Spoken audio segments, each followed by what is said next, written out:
हाय सांग माने जय जगन्नाथ।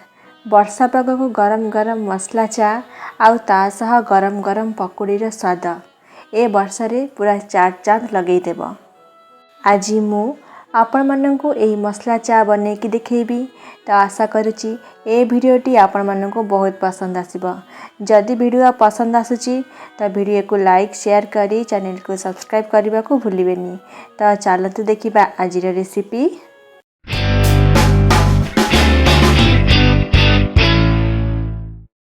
मसला चा बनैबा पाई आमे प्रथमे ता मसला तैयारी करिबा।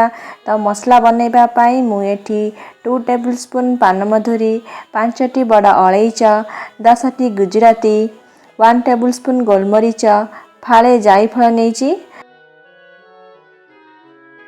2 टेबलस्पून लवंग, 1 टेबलस्पून सुंठी गुंड आउ 10 ग्राम रो दालचीनी नेइची। आपण एठी चाहिले तुलसी पत्र ऐड करि परिबे।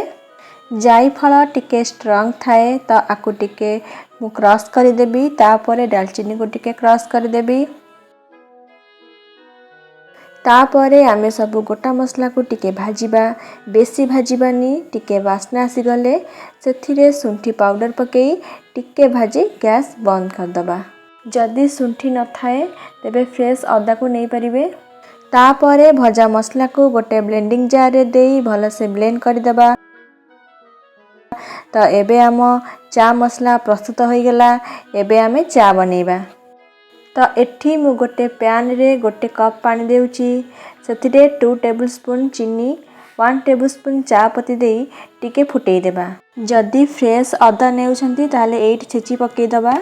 फुटी आसला बेला को सेथिरे आमे बनै रखितिबा मसला गुंडरू 1 टीस्पून मसला गुंड पकेइबा आउ ताकू लो फ्लेम रे भलसे फुटिबा को छाड़ी देबा जे पर्यंत 1 कप पानी हाफ कप न होईची। एबे एथिरे आमे 2 कप खीर ऐड करिबा आउ भलसे फुटिबा को देबा। जदि खीर नथिबो तेबे एठी अमूल नै परिबे। एबे आम मसला चा पीबा को प्रस्तुत हो गला। याकू मु गोटे कप रे सर्व कर देबी।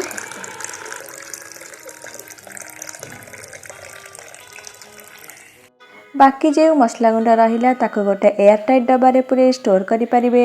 नहेले चा पत्ती सह मिसई देबा आ सब दिन मसला चार स्वाद नै परिबा। तो पुणी देखा हबो नेक्स्ट वीडियो रे। रहुची धन्यवाद।